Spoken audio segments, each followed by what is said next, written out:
Nah, di tahun 2023, alhamdulillah penyelenggaraan haji bisa dikatakan sudah normal kembali.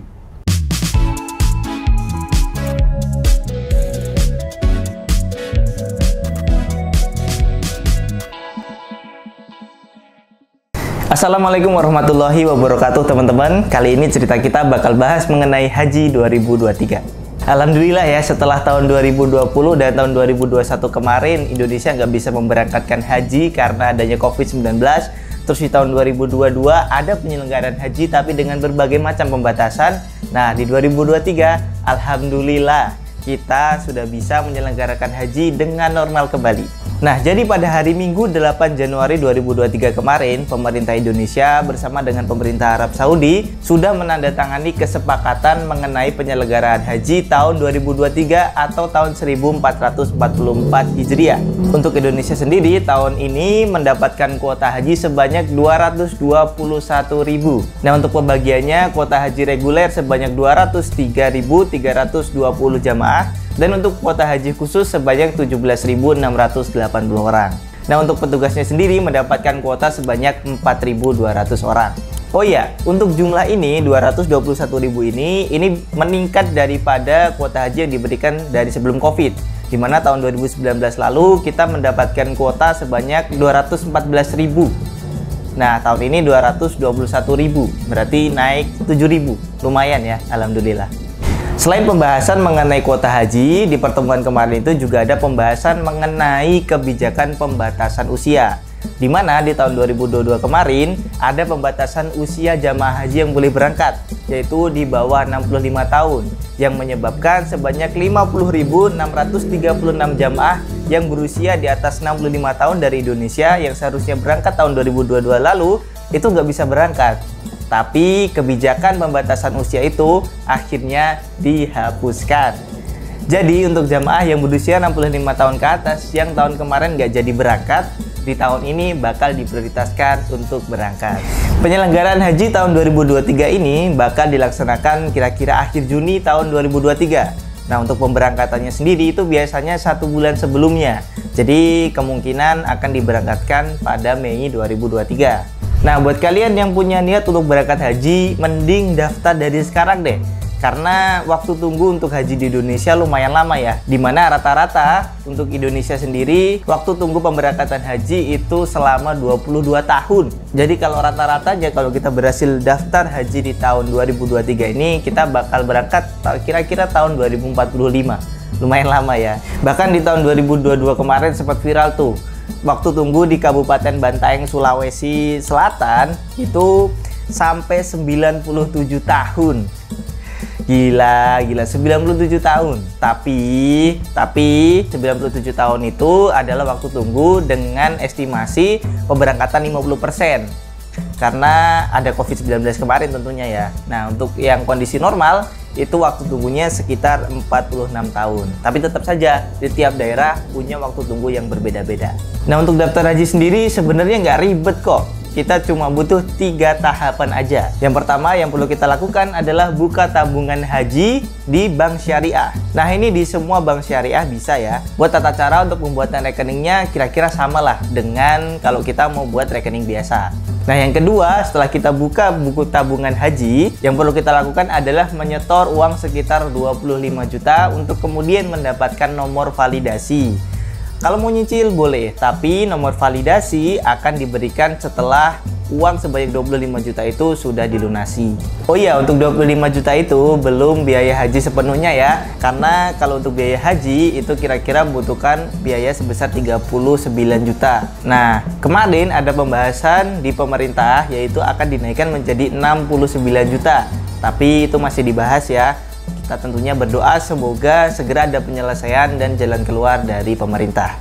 Nah, yang ketiga, setelah kita dapat nomor validasi tadi, selanjutnya kita bawa nomor validasi yang sudah kita dapat dari bank terkait ke Departemen Agama yang ada di domisili kita masing-masing. Jangan lupa untuk bawa persyaratan seperti KTP, KK, akte nikah atau akte lahir atau ijazah, dan tabungan haji. Tapi untuk ketentuan berapa lembar dan ukuran dan lain-lain, setiap daerah punya ketentuannya masing-masing. Jadi untuk info lebih lanjut, kalian bisa cari di Departemen Agama di daerah kalian masing-masing ya. Nah, setelah kita melewati 3 tahapan tadi, kita bisa dapat nomor antrian pemberangkatan haji dan estimasi pemberangkatannya. Nah, untuk nomor dan estimasi pemberangkatan itu bisa kita lihat di aplikasi Haji Pintar yang ada di smartphone kita. Tapi datanya baru bisa kita cek kira-kira 2 minggu setelah pendaftaran. Nah, buat kalian yang mau berangkat haji, kita ada tips nih. 4 hal yang perlu disiapkan biar pelaksanaan haji kita bisa lebih lancar. Nah, yang pertama adalah persiapan keilmuan. Setidaknya ada 2 nih keilmuan yang harus kita kuasai atau pelajari sebelum kita berangkat haji. Yang pertama adalah mengenai tata cara, rukun, dan wajib pelaksanaan haji. Dan yang kedua adalah mengenai ilmu hukum dan adab perjalanan. Nah, untuk persiapan keilmuan ini, teman-teman bisa berkonsultasi dengan ustadz atau membaca buku atau sharing-sharing dengan kerabat atau tetangga yang sudah pernah berangkat haji. Yang kedua adalah persiapan finansial. Ini juga penting ya, karena selama kita melaksanakan ibadah haji, kita juga masih punya kewajiban untuk memenuhi kebutuhan keluarga kita yang kita tinggalkan sementara. Lalu sebagai orang Indonesia juga, tentunya kita juga perlu mengadakan acara-acara seremonial seperti misalnya selamatan dan lain-lain ya. Nah, persiapan finansial juga penting karena tentunya selama di Tanah Suci kita juga memerlukan untuk kebutuhan pribadi. Dan juga nanti ketika pulangnya kita juga perlu membeli oleh-oleh. Nah, disarankan untuk para jamaah haji juga membawa uang rial ya atau mata uang Arab Saudi. Secukupnya saja dan jangan berlebihan. Dan jangan lupa untuk membawa juga uang receh rial.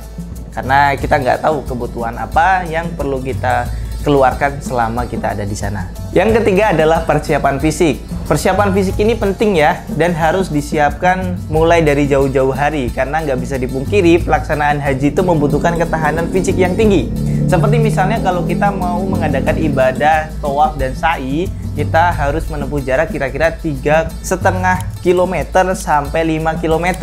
Bahkan nih, menurut informasi juga, kalau kita sedang berada di Masjidil Haram, kamar mandinya itu ada di luar Masjidil Haram, yang untuk jaraknya kita harus berjalan ratusan meter. Cuaca di Arab Saudi yang ada di bulan Juni itu merupakan salah satu bulan terpanas. Kalau dari web weatherspark.com, suhu di sana di bulan Juni kira-kira bisa mencapai 42 derajat Celcius. Waduh, panas banget ya itu. Nah, untuk ini kita bisa melatih diri dengan membiasakan berjalan kaki dan berlari-lari kecil setiap pagi dan sore untuk menjaga kebugaran. Dan jangan lupa untuk selalu makan makanan sehat. Nah, bagi bapak-bapak yang suka ngerokok nih, mulai sekarang harus dikurangi ya. Karena di Arab Saudi ada beberapa tempat yang memang dilarang banget buat ngerokok. Jadi kalau kita nanti nggak sengaja untuk ngerokok sembarangan di sana, kita bisa kena denda sebanyak 200 rial atau sebanyak 800.000 rupiah. Dan kalau masih ngeyel, kita bisa banget untuk dipenjara. Jadi mulai sekarang dikurangi ya. Yang keempat adalah persiapan barang bawaan. Seperti ihram, pakaian sehari-hari, alat komunikasi, perangkat kebersihan, alat cukur, dan barang kebutuhan khusus seperti obat-obatan. Oh ya, alat komunikasi penting ya, karena nggak cuma buat komunikasi dengan keluarga yang ada di rumah, alat komunikasi juga penting buat berhubungan dengan rombongan ataupun panitia apabila ada sesuatu yang tidak kita inginkan. Nah, bagi para jamaah juga dilarang untuk membawa barang tajam ataupun peralatan masak. Dan dilarang juga membawa makanan atau sejenisnya yang mengeluarkan bau tidak sedap seperti ikan asin, tembakau, dan sejenisnya. Oh ya, disarankan juga buat para jamaah haji yang belum mempunyai BPJS Kesehatan untuk bisa segera membuatnya. Karena berdasarkan info yang didapatkan dari tim cerita kita, BPJS Kesehatan akan menjadi syarat untuk pemberangkatan haji tahun 2023 ini. Nah, itu dia serba-serbi pelaksanaan haji tahun 2023. Semoga pelaksanaan haji tahun ini bisa berlangsung dengan hikmat dan lancar ya. Dan semoga info yang kita berikan juga bisa bermanfaat. Nah, jangan lupa like, komen, dan subscribe. Sampai ketemu di video selanjutnya. Wassalamualaikum warahmatullahi wabarakatuh. Alhamdulillah. Dah.